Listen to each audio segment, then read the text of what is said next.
하나님의 기뻐하심으로 수예배로 영광 올리는 여러분의 신앙과 믿음 속에 하나님의 크신 은혜와 성령의 충만한 은총이 함께 하시길 축복합니다.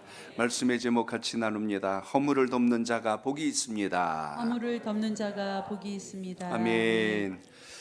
이제 창세기 이제 후반을 같이 살피면서 오늘 말씀을 통하여 주님 주신 은혜가 여러분의 신앙과 믿음을 강건케 하는 역사가 되시길 바랍니다. 인류가 시작하며 계속하여 타락하고 범죄하고 특히 이 전쟁이 멈추지 않는 이 세상을 바라보면서 참 마음이 무겁고 화목과 연합을 이루지 못하는 안타까움을 볼 수가 있습니다. 어느 짧은 좀 영상이 하나 이렇게 소개된 걸 좀 봤어요. 아마 요즘을 풍자한 이야기 같은데 하나님께서 세상이 하도 이렇게 악하고 흉흉하게 돌아가자 그냥 모든 걸 다 없애버리고 처음으로 돌리셔서 다시 옛날 숲과 자연과 원시림이 가득한 곳에 사람을 두게 하십니다. 그래서 사람들이 이제 다시 옛날처럼 동굴 속에 살아야 되고 가죽을 몸에다 두르고 살아야 되는 이런 세상이 된 거죠. 그래서 사람들이 모여와가지고 옹기종기 앉아서 제일 먼저 한 게 뭐냐면 먹고 살아야 되니까 도구를 만들어야 되는 거예요. 그래서 돌을 깎아가지고 결국 창 하나를 만든 거예요. 그랬더니 사람들이 환호를 하고 난리가 났어. 야, 창을 만들었다고 좋아하는데 이제 이걸 가지고 뭘 하겠어요? 옆에 있는 이웃 부족들하고 싸움이 또 시작이 되는 거예요. 그러니까 인류는 무기가 있든 없든 첨단 문화와 과학 속에 살건 아니면 아무것도 없는 원시림에 살건 이 마음속에 죄가 해결되지 않으면 싸움, 다툼, 분쟁, 원망, 시기, 질투 이게 끊임없이 반복되는 것이 우리 인류의 모습인 것을 아마 이렇게 소개한 것 같습니다.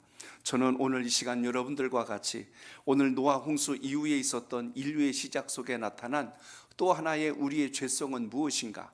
오늘 이걸 9장에서 잘 살펴보며 여러분의 믿음 속에 하나님의 뜻을 담는 기회가 되시길 바랍니다.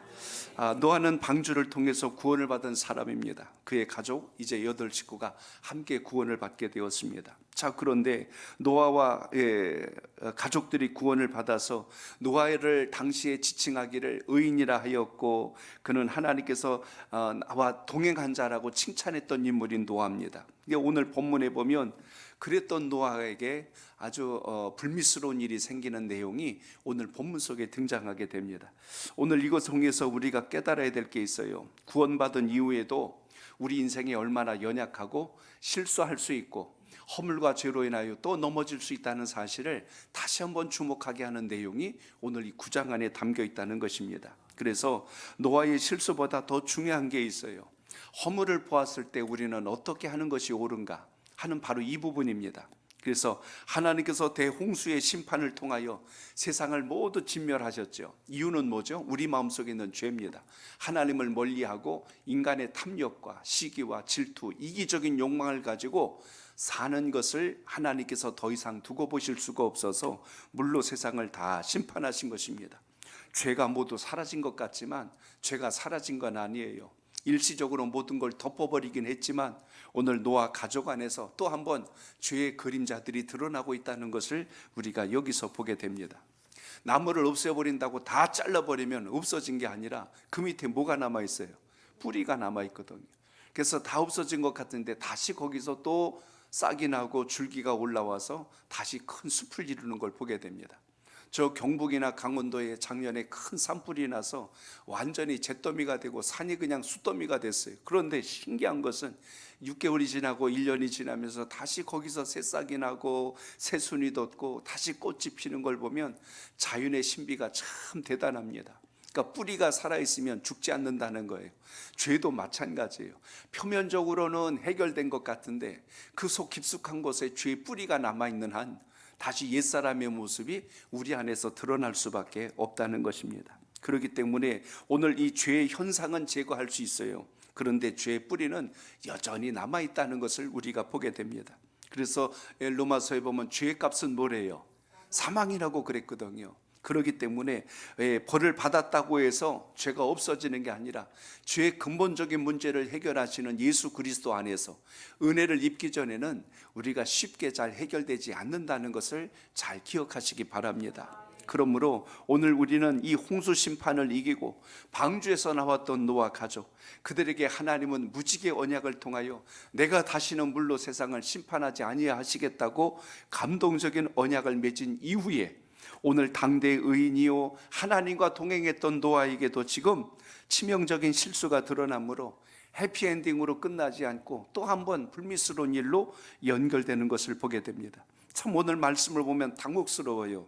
왜냐하면 믿음의 영웅이었던 노아가 이제 방주에서 나와가지고 농사를 져서 포도 농사를 짓고 그걸 따가지고 그걸 음료로 만들어서 마셨는데, 야, 이 포도주를 마셨는데 이게 취할 줄 누가 알았겠어요? 근데 취하는 것에서 끝난 게 아니라 취함으로 인하여 노아에게 나타나지 말아야 될 이 주사가 나타나 버렸어요. 그래서 제가 생명나무 학교 할 때 그 이야기를 좀 나눕니다. 사람마다 술을 마시면 주사가 있어요. 어떤 사람은 술을 마시고 막 고성방가 떠드는 사람이 있고 음량 조절이 안 돼가지고 동네방네 떠들어요. 겁도 하나도 없어요.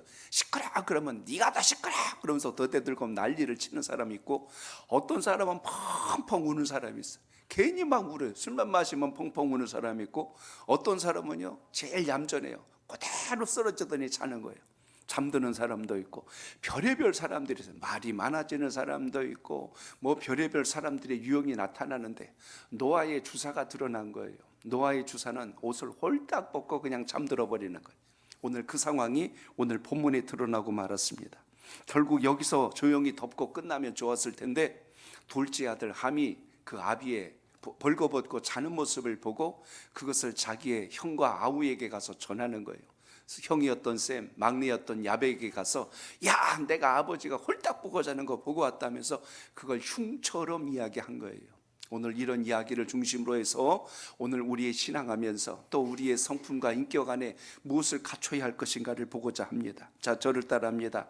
영적 경건의 긴장을 놓칠 때 영적 경건의 긴장을 놓칠 때 죄의 원인이 됩니다. 죄의 원인이 됩니다. 아멘. 오늘 20절로 21절에 보면 이렇게 말씀해요. 같이 읽어봅니다. 시작. 노아가 농사를 시작하여 포도나무를 심었더니 21절. 포도주를 마시고 취하여 그 장막 안에서 벌거벗은지라. 아멘. 노아는 농사를 짓기 시작했습니다. 포도나무를 심었는데요, 포도 농사가 너무 잘 된 거예요. 그동안에 전혀 경험해 보지 못했던 이제 새로운 살아갈 수 있는 방법을 하나님이 허락하여 주셨는데, 그런데 그걸로 마시고 나서 취하여라는 말이 나오고요, 또 하나는 벌거벗었다라는 말이 오늘 본문에 등장합니다. 오늘 여기서 우리는 세 가지 중요한 사실을 먼저 볼 수가 있습니다. 믿음의 사람이고 하나님과 동행한 사람이고 당대 의인이었던 사람도 넘어질 수가 있구나라는 것을 여기서 봐야 합니다. 노아 정도면요 정말 날개 달린 천사와 같아야 될 텐데 노아에게도 치명적인 약점이 드러나 버리고 말았습니다. 특별한 사람이었지만 완벽한 사람은 아니었습니다. 그에게도 연약함이 있었고 그에게도 허물이 있었다는 사실을 우리가 이 대목에서 보게 되죠. 또 한 가지는 구원받았다는 것은 우리가 완전해졌다는 뜻은 아니라는 것을 오늘 노아 사건을 통해서 우리가 봐야 합니다. 그러니까 구원받았다는 건 우리의 신분이 변화된 거예요. 세상에 속했던 우리의 사람이 이제는 하나님의 자녀의 권세를 입고 하나님의 자녀가 되었습니다.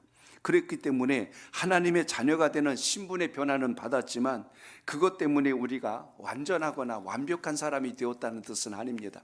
예수 믿고 그날부터 우리가 천사처럼 사는 거 아니에요. 여전히 우리 속에 미움도 있고 분노도 있고 다툼도 있고 시기하고, 그런데 우리에게 감사한 것은 다시 십자가를 붙들고 예수 그리스도 안에서 회개하고 하나님 말씀으로 돌아올 수 있는 기회가 있다는 것을 잊지 않길 바랍니다. 그렇기 때문에 믿는 사람도 넘어질 수 있는 것이요, 구원을 받았다 하였다고 해서 우리가 완전한 것도 아니로구나, 이걸 보게 되는 것입니다. 또 하나, 연약하다고 하는 것은 누구에게나 올 수 있다. 에이, 저런 실수는 난 안 할 거야. 근데요, 사람이 실수하고 싶어서 실수하는 게 아니라 우연히 이런 일들이, 원치 않는 일들이 우리의 삶 가운데 올 수 있다는 것입니다. 그러니까 나는 아니고 다른 사람에게만 있는 일처럼 생각할 게 아니라 그 일이 나의 일도 될 수 있구나라고 우리는 늘 우리 자신을 돌아볼 기회로 삼아야 한다는 것입니다. 우리 흔히 반면교사라는 말이 있습니다.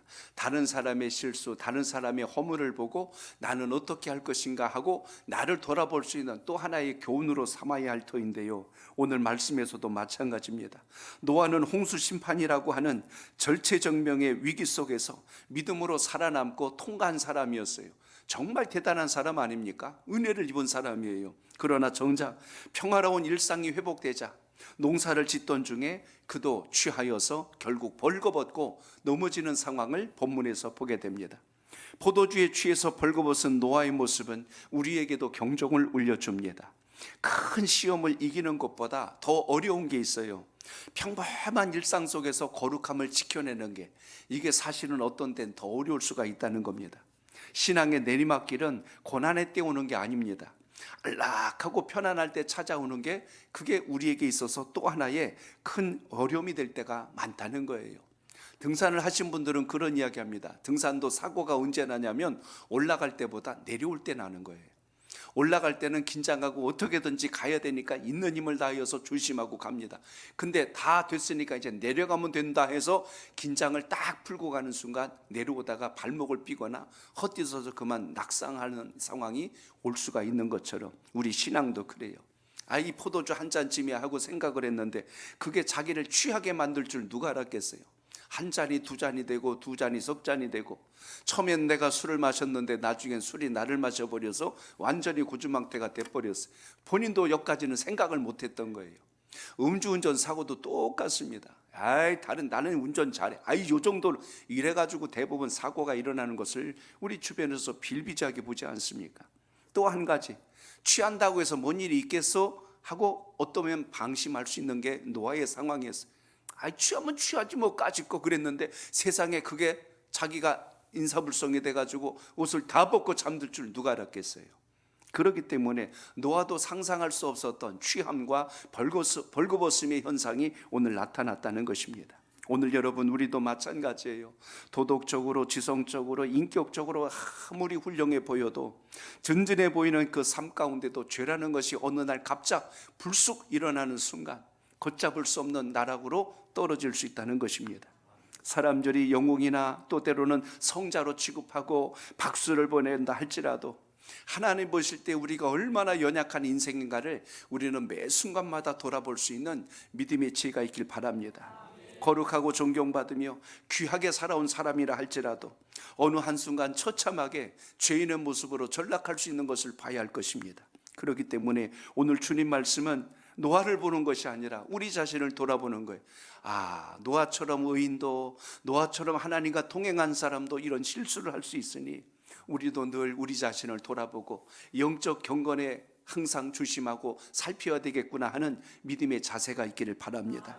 그래서 여러분, 우리 주변에도 훌륭했던 사람, 존경받는 사람들이 어느 날 갑자기 뉴스나 매스컴에서 불미스러운 일로 탁 등장하면 아이고 저 사람은 저럴 줄 몰랐네 하고 그런단 말입니다. 그러면 또 손가락질해. 네가 그러고도 인간이야. 아이고 저러고도.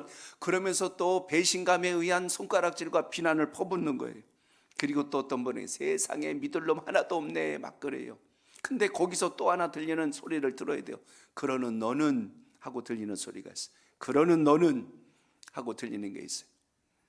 노출된 사람들만이 죄인이 아니라, 그래서 이 세상에는 들킨 죄인과 들키지 않은 죄인들이 살고 있고, 들킨 죄인들은 감옥 안에 앉아 있고 들키지 않는 사람들은 들킬 때까지 돌아다니고 있고, 이렇게 우리가 세상을 지금 살아가고 있는 것을 보게 됩니다. 오늘 여러분, 우리 인간의 본질에 대해서 오늘 본문은 말씀합니다. 그래서 여러분, 우리가 다 착각하며 살아가는 거예요. 나는 아니겠지, 나는 의롭겠지. 예수님과 제자들이 마지막 만찬을 할 때 이 중에 나를 팔자가 있느니라 했을 때 너는 할 것 없이 예수님 저는 아니죠, 저는 아니죠, 전부 그랬어요. 그 상황에서 정말 주님을 팔자는 가룟 유다밖에 없었지만 나중에 가서 주님 붙들릴 때 공지가 빠지게 도망간 사람들은 주님 제자들 아닌가요? 다 도망가지 않습니까? 결국 여러분, 누구도 주님 앞에서 나는 의롭다고 입을 열 사람은 한 사람도 없어요. 매 순간마다 우리를 돌아보고 점검하고 믿음의 자리에서 겸손을 잃지 말고 영적 경건을 붙드는 하나님의 사람 되시길 바랍니다. 이스라엘 역사에 훌륭했던 다윗 왕을 생각해 보세요.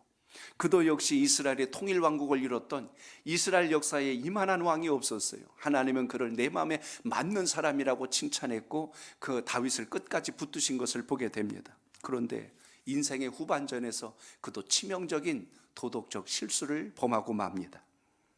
그가 정말 기가 막힌 어려움을 겪게 되지요. 그 일로 인하여 다윗의 그 다음 삶은 파란만장한 위기와 어려움, 셋째 아들 압살롬이 반란을 일으키고 사람들이 그에게 돌을 던지고 그냥 쫓기고 도망다니는 비참한 인생을 다윗은 살아간 것을 우리가 보게 됩니다. 우리의 인생도 마찬가지예요. 살아온 날도 귀하지만 우리의 남은 여생도 아름답고 복되게 사는 은혜가 있길 바랍니다. 요즘 우리의 평균 수명이 늘어나니까 살아온 날보다 살아갈 날이 더 많을 때가 있어요. 보통 통상 기점을 우리는 60을 잡습니다. 그래서 옛날에는 이 정도 살면 많이 살았다고 하는데 앞으로 이제 120세까지 산다는 소리를 들으면 어떻게 뭐하고 살아야 될까? 근데요, 잘 살아야 되는데 잘 산다는 개념을 어디서 찾아요? 오늘 하나님의 말씀과 그 뜻대로 잘 붙들고 사는 은혜가 있길 바랍니다. 사울도 인생의 말년이 무너지고 망했어요. 다윗도 그의 인생의 후반전이 위기와 어려움을 겪은 것처럼 오늘 노아에게 있어서도 방주에서 나왔다는 것은 정말 은혜 중에 은혜고 축복 중에 축복 아니겠어요? 모든 인류가 다 사라졌는데 노아와 그의 가족들이 살아났으니 세상의 은혜를 이처럼 입은 사람이 어디 있겠어요? 그럼에도 불구하고 이들이 나왔는데 아버지는 벌거벗고 누워서 자빠져 자고 둘째 아들은 그걸 여기 동네방네 떠들면서 그걸 흉을 보고 있으니 이것이 우리의 죄성이 해결되지 않으면 구원이 아니라 그보다 더한 걸 받아도 우리는 쉽게 달라지는 인생이 아니로구나 하는 것을 여기서 보게 됩니다. 그러므로 오늘 여러분의 삶 속에서 또 한 번 우리가 다짐하고 또 다짐해야 될 것은 앞으로 우리의 살아가야 할 날들이 우리의 세대들이나 우리 자녀들에게나 덕스러운 삶이 될 수 있도록 늘 믿음 안에서 은혜를 구할 수 있길 바랍니다.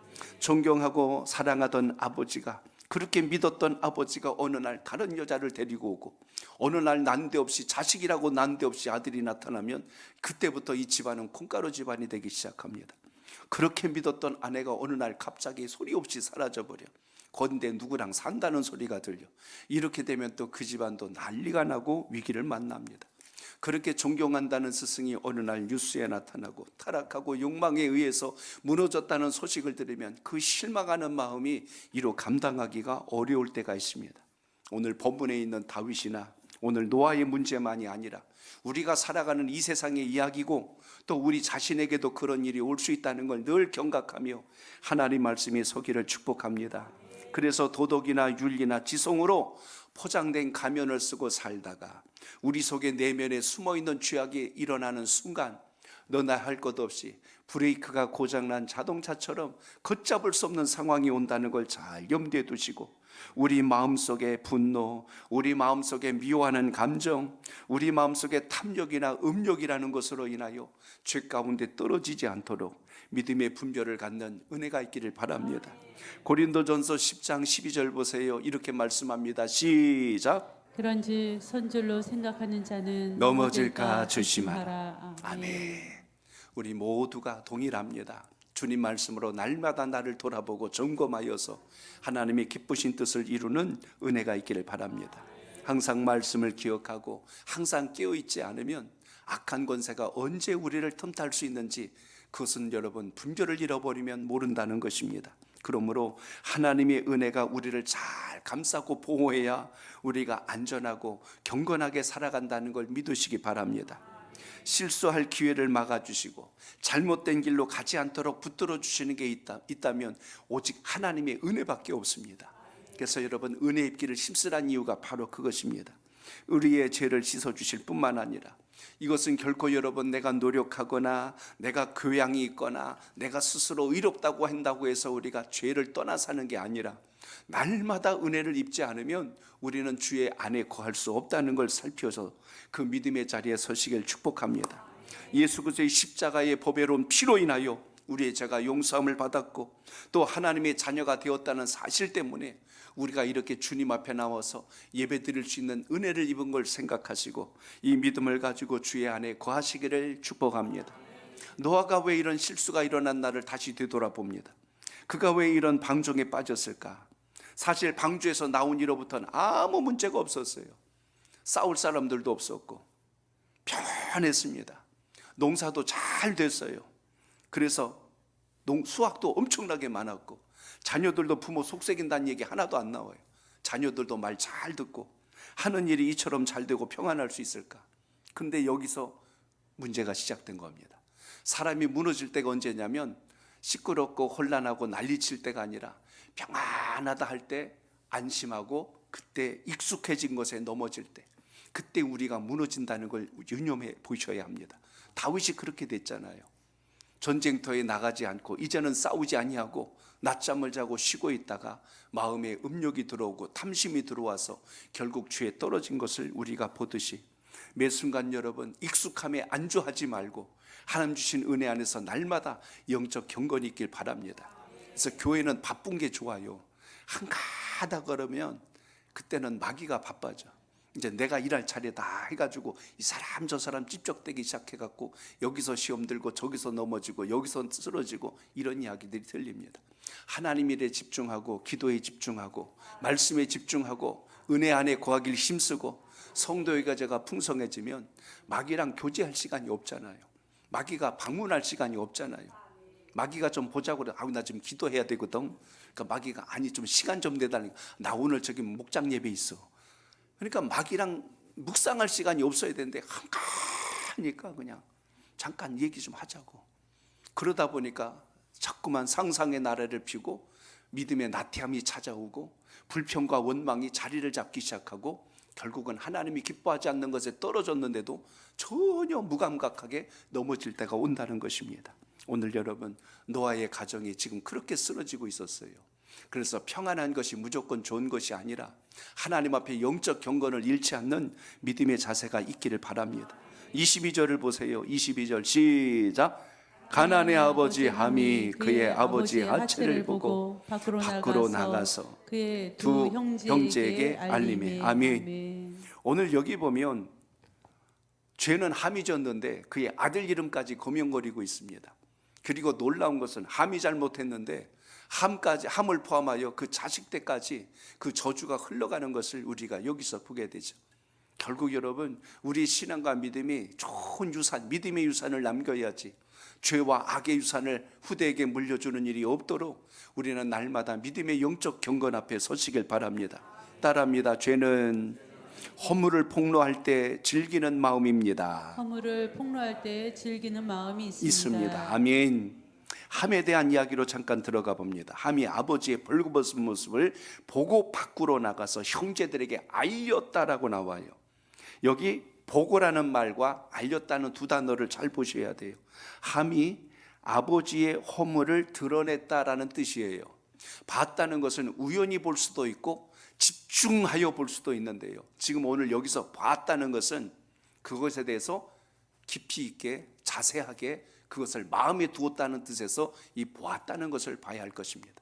사람이 원치 않는 것을 우연히 보면 어떻게 어이 하고 이렇게 가버리잖아요. 어이 그러고 이렇게 떠나버린다. 근데 의가 아니요.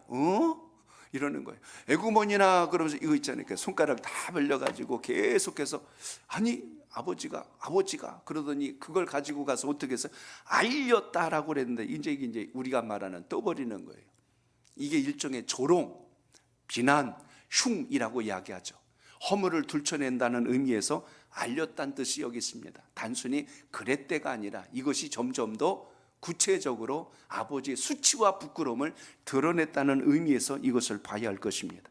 그렇기 때문에 히브리 원문의 뜻을 보면 단순히 눈에 띄었다는 뜻이 아니라 흥미를 가지고 자세히 살펴보았다는 뉘앙스를 가진 단어가 보았다라는 것에서 우리가 살필 수 있어야 합니다. 그렇기 때문에 그걸 또 알렸다는 것은 일종의 고발, 때로는 조롱하는 태도를 암시해주고 있다는 의미에서 함의 죄가 적지 않았음을 우리가 알게 됩니다.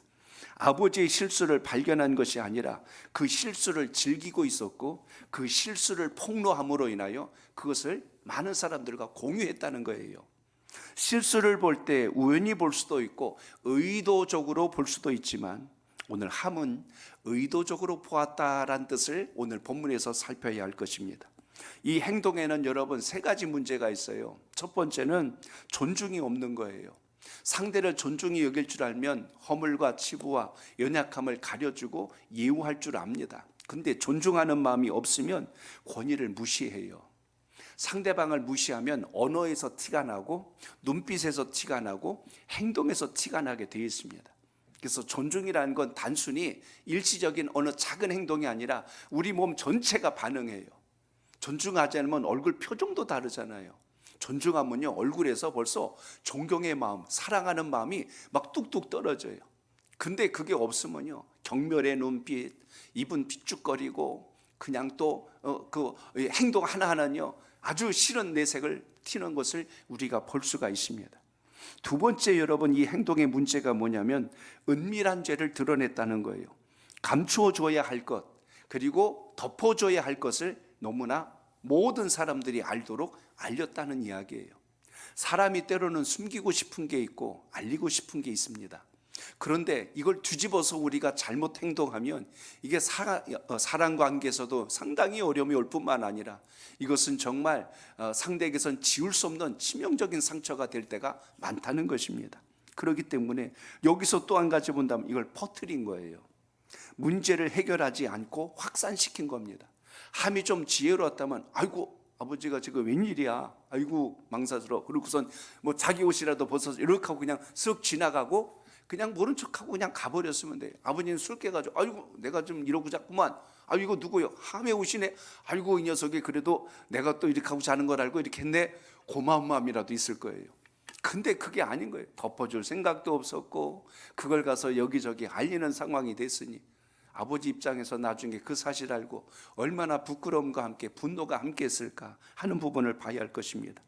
함은 마치 아비의 부끄러움을 염려하듯이 형님들에게 전하긴 했어요.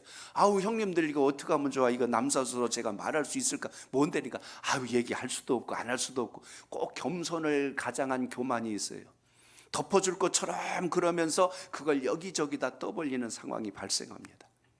그래서 다른 형제들도 그 사실을 알게 되는 이 상황을 봐요. 사실 우리가 뭘 말할 때 참 조심스러울 때가 있습니다. 우리가 말할 때 누구를 도와주는 척하면서 은근히 그것을 즐기거나 은근히 그것을 욕하거나 은근히 그것을 비난하려는 마음이 우리 속에 자꾸 일어나고 있다면 이건 역시 죄가 될 수 있다는 것입니다. 걱정해 주는 척하면서 비아냥거리고 조롱한다면 이건 걱정해 주는 것이 아니라 오히려 그를 더 부끄럽게 만드는 일이 되겠지요. 오늘 말씀처럼 진정으로 걱정이 되었다면 아마 함도 누구에게 얘기하지 않고 자기 옷으로 덮고 모른 척하고 넘어갔을 것입니다. 그런데 함은 그렇게 하지 않았어요. 보고 알렸다는 것을 보십시오. 알리고 싶었고 전하고 싶었고 소문내고 싶었고, 그러니까 모든 죄의 시작이 여기서 일어나요. 우리가 좋은 것을 들으면 많이 전해야 되고 불미스럽고 안 좋은 걸 들으면 내 안에서 해결할 수 있도록 하나님 안에서 지혜를 구할 수 있길 바랍니다. 이게 덕 있는 사람의 모습인데요, 덕이 없는 사람은 이게 완전히 반대예요. 누가 잘했다면요 시기가 나가지고 얘기하기가 싫어. 그래갖고 다 덮어놔. 잘했던 것도 다 그냥 못 본 척하고 그런 일이 있었어? 하고 또 이렇게 못 들은 척하고 그래요.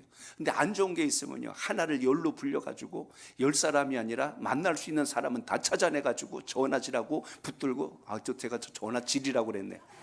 막 붙들고 이야기하고 막 소문을 내가지고 결국은 그 부끄러움이 여기저기 퍼지게 만드는 이런 상황을 만들어낸다는 것입니다. 오늘 여러분 우리 모두도 마찬가지일 거예요. 타인의 허물을 나의 우월함을 증명하기 위한 기회로 삼으면 안 된다는 것입니다. 우리가 이런 영적 경건을 주님 앞에 구할 수 있길 바랍니다. 소문거리를 만들어서 공동체를 어지럽히고 다른 사람의 마음에 근심을 주거나 불편함을 야기시키는 일은 결코 우리가 믿음의 덕이 되지 못함을 깨달아서 본질을 붙드는 은혜가 있기를 바랍니다. 그러므로 오늘 우리의 중심 속에 주님께서 보시는 은혜가 있다는 걸 잊지 말고 다른 사람의 아픔, 실수를 대하는 우리의 자세를 또 한 번 점검해 볼 수 있는 소중한 기회가 되시길 바랍니다. 그래서 오늘 23절 보세요. 23절 시작. 샘과 야벳이 옷을 가져다가 자기들의 어깨에 메고 뒷걸음질 쳐서 그들의 그 아버지의 하체를 덮었으며 그들의 얼굴을 돌이키고 그들의 아버지의 하체를 보지 아니하였더라. 아멘. 따라합니다. 사랑으로 허물을 덮는 자가 복이 있습니다. 허물을 덮는 자가 복이 아멘. 있습니다. 오늘 셈과 야벳은 함과 전혀 다른 행동을 했다고 오늘 23절에서 말씀합니다. 그 소식을 듣자마자 옷을 가져다가 자기들의 어깨 메고 뒷걸음질을 쳐서 아버지의 하체를 덮어주었다 하고 오늘 본문이 말씀하고 있습니다. 아버지의 부끄러운 모습을 보지 않으려고 뒤로 갔어요. 필사적으로 노력했다 하는 것을 우리가 이 대목에서 봐야 할 것입니다. 셈과 야벳의 행동을 잘 점검해 보면 세 가지 특징이 나와요. 첫 번째, 적극적으로 허물을 덮으려고 애를 썼다는 이야기입니다. 여기 보면 옷을 가져다가 했지요. 함의 말을 듣자마자 지체하지 않고 즉시 가서 그것을 가려주었다는 것을 봅니다. 어떤 소식을 들면 외면한 것도 아니고 지체하지도 아니하였어요. 생각해보고 그거 아니에요. 그런 일은요 빨리 해결해야 되겠다는 마음을 가지고 즉시 가서 드러내지 않고 덮어주었다 하는 것입니다. 적극적인 열심이 그 속에 있었어요. 두 번째, 아버지를 존중하는 마음을 여기서 보게 되죠.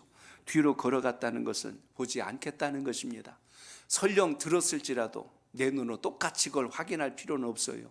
그렇게 하겠다는 마음으로 행동에 옮기는 걸 봅니다. 또 하나는요, 사랑의 마음이 그들 속에 있었음을 봅니다.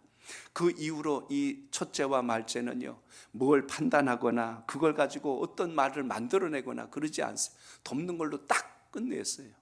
사실은 이 행동을 함이 해주었으면 참 좋았을 겁니다. 근데 함이 처음에 그렇게 하지 아니하므로 오늘 셈과 야벳에게 함께 그것을 공유함으로 이런 역사가 일어났지요. 베드로전서 4장 8절에 보니까 사랑은 허다한 죄를 덮느니라 라고 그랬어요. 그렇기 때문에 여러분, 우리 주님의 사랑으로 믿음의 자리에 더욱더 서기를 힘쓰는 은혜가 있기를 바랍니다. 덮어준다는 것은 죄를 묵인했다는 뜻 아닙니다. 죄를 정당화시켰다는 뜻은 아닙니다. 그런데 상대가 스스로 회복할 수 있는 기회를 제공하고 인격적인 예우를 보호를 잘 해주었다는 뜻이 오늘 이 덮어준다라는 단어에서 우리가 발견해야 할 것입니다. 우리의 신앙하면서도 마찬가지예요. 교회 공동체에서도 또 여러분이 가정에서나 만나는 모든 사람들에게 있어서 이런 연약함들을 서로 덮고 아껴주고 존중해 줌으로 아버지의 영광이 함께할 수 있는 은혜가 있기를 바랍니다. 셈과 야벳은 아버지의 권위를 존중했다는 이야기입니다. 그의 허물보다 그의 존재 자체를 더 소중히 여겨주었다는 의미에서 이 대목이 중요한 것을 보게 됩니다. 하나님은 우리의 죄를 드러내 알리거나 지적하지 아니하셨지요. 우리가 죄가 있어서 부끄러우고 연약할 때 하나님은 오히려 그것을 자복하고 회개하기까지 기다리십니다. 그리고 나서 그걸 돌이켰으면 말씀 속에 뭐라고 그랬어요? 내가 다시는 그것을 어떻게 하시겠대요? 기억하지 아니하시겠다. 우리 하나님은 우리의 죄와 허물을 회개한 것에 대해서 다시 캐묻거나 그것을 다시 기억하지 않으시는 거룩하신 분임을 잊지 않길 바랍니다. 그래서 오늘 여기서 보여준 셈과 야벳의 행동은 하나님이 우리를 사랑하시는 모습과 똑같습니다. 비록 우리가 연약할지라도 하나님은 우리의 연약함을 내버려 두지 아니하시고 긍휼히 여겨주시고 우리를 하나님의 자녀의 권세에서 넘어지지 않도록 붙들어 주신 하나님, 그리고 십자가의 사랑을 통하여 예수 그리스도 우리 주님을 보내주셨다는 사실을 잊지 말고 이 믿음이 우리 삶 속에 있기를 바랍니다. 그러므로 허물을 드러내는 오늘 함과 같은 사람은 비난했고 판단했고 퍼뜨리는 일을 했어요. 그런데 오늘 셈과 야벳은 허물을 덮어주는 사람이었어요. 이들은 뭘 잘했죠? 보호하고 존중해주고 사랑해주고. 그래서 우리는 둘 중에 하나의 길을 선택하셔야 됩니다. 나는 비판하는 자인가? 나는 판단하는 자인가? 나는 퍼뜨리는 자인가? 아니면 보호해주고 존중히 여겨주고 사랑하는 사람인가? 오늘 주님의 마음으로 이것을 닮을 수 있는 우리 모두가 되시길 바랍니다. 여기서 배워야 될 주님의 교훈을 우리가 발견할 수 있어야 됩니다. 오늘 셈과 야벳처럼 오늘 우리에게도 마찬가지예요. 부모의 권위를 존중해 줄 줄 알고 그것을 기억할 줄 아는 자녀의 자리에 항상 서시기를 축복합니다. 내 부모를 공경하라 했더니 잘 섬기는 것만이 아니라 때로는 부모의 실수도 허물도 용서할 수 있고 덮을 수 있는 마음이 우리 자녀들 마음속에 살아있기를 바랍니다. 자식 입장에서는 사실 부모가 완벽했으면 좋겠어요. 완전했으면 좋겠어요. 내 기대에 딱 맞아 떨어지면 정말 좋겠습니다. 그런데 사실 그렇지 않을 때가 많습니다. 우리는 여전히 불완전하고 연약하고 허물이 많은 인생입니다. 내가 연약한 것처럼 부모도 연약하거든요. 노아가 지금 당대의 의인이었지만 자식들이 볼 때는 의인이 아닌 거예요. 연약한 겁니다. 부족한 거예요. 그 상황 속에서 오늘 함 입장에서도 어떤 면에서는 죄를 짓게 만드는 원인을 제공한 사람이 노아입니다.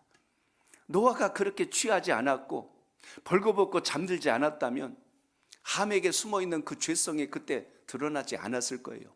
물론 다른 일로 언젠간 드러났겠죠. 그러나 아버지와의 관계에서 그 일은 일어나지 않았을 겁니다. 그런 면에서 노아는 함으로 하여금 넘어지게 만드는 원인이 되었어요. 물론 이 말씀을 통하여 우리가 오해하면 안 됩니다. 아, 그것 때문에 함이 저주를 받았구나, 그러면 안 됩니다. 오늘 여기서 말한 의미는 허물을 덮는 자에 대한 복에 대한 것을 이야기하기 위함이죠. 노아가 그걸 괘씸해가지고 보복하겠다는 뜻으로 이렇게 진행한 상황은 결코 아니라는 것을 우리가 잘 유념 있게 보셔야 됩니다. 그런 면에서 우리가 봐야 할 것은 우리가 주님의 이름으로 허물을 덮는 것은 나의 의가 아니고 주님의 마음으로 행할 수 있는 역사가 있기를 바랍니다. 덮어주면 복이 오지만 덮어주지 아니함으로 화를 부를 수도 있다는 거예요. 그 일을 더 키워서 더 어렵게 만들 수도 있다는 겁니다.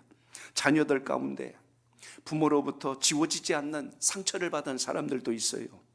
부모는 오늘 노아처럼 잠이 들었기 때문에 그 일이 자기 자식에게 상처가 될지 전혀 몰랐어요.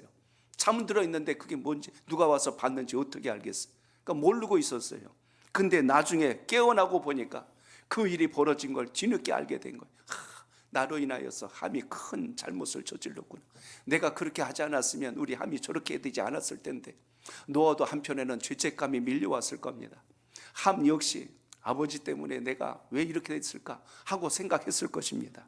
근데 오늘 여러분, 함의 문제만이 아니고 원인을 제공했던 노아의 문제라면 우리도 역시 함처럼 행동하지 말고 셈과 야벳처럼 행동할 수 있는 은혜를 구하는 믿음의 지혜가 있기를 바랍니다. 오늘 일로 인하여서 오늘 24절로 27절에 보면 이렇게 상황이 결론이 내려집니다. 자, 우리 4절을 이어서 다시 읽어봅니다. 시작. 노아가 술이 깨어 그의 작은 아들이 자기에게 행한 일을 알고 이에 이르되 가나안은 저주를 받아 그의 형제의 종들이 종이 되기를 원하노라 하고 또 이르되 셈의 하나님 여호와를 찬송하리로다. 가나안은 셈의 종이 되고 하나님이 야벳을 창대하게 하사 셈의 장막에 거하게 하시고 가나안은 그의 종이 되어 하시기를 원하노라 하였더라. 아멘. 결과가 극명하게 갈려집니다.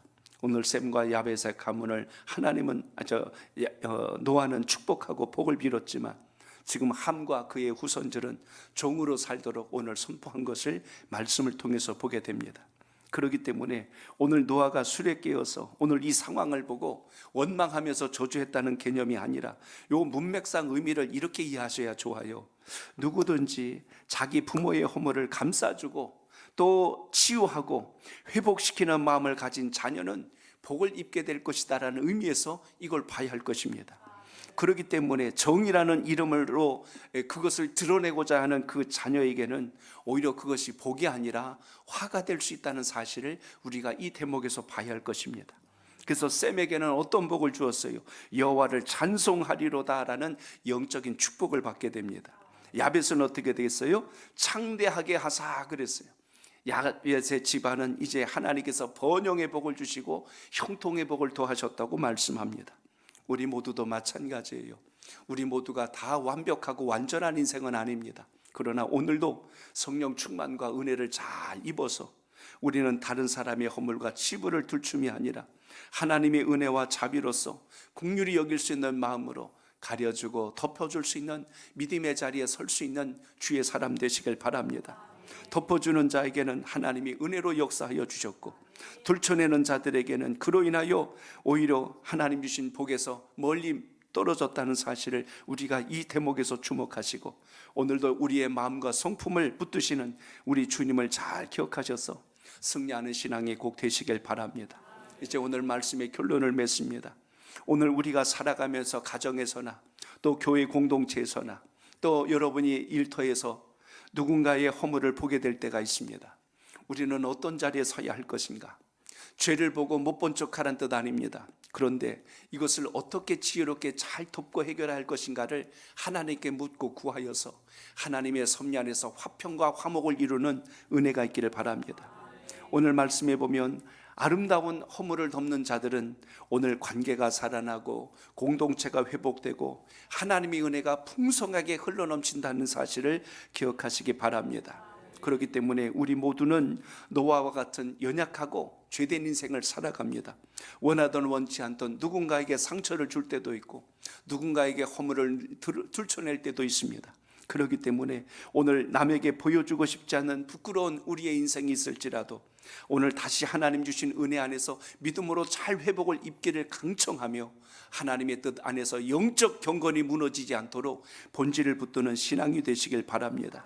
나로 인하여 다른 사람들에게 희망과 용기를 주고 살만한 영적 감동을 끼칠 수 있는 그 자리에 서기까지 오늘 여러분이 주신 환경을 하나님 은혜 안에서 잘 분별하시고 믿음으로 관리하고 하나님의 영광을 이룰 수 있는 우리 모두가 되시기를 주의 이름으로 축복합니다.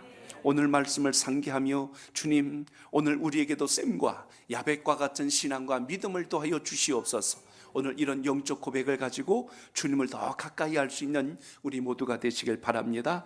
오늘 말씀을 깊이 생각하며 여러분의 가정에서 또 우리 교회에서 여러분의 일터에서 하나님의 영광을 이루는 삶이 되게 해달라고 우리 같이 기도드립니다. 기도합니다.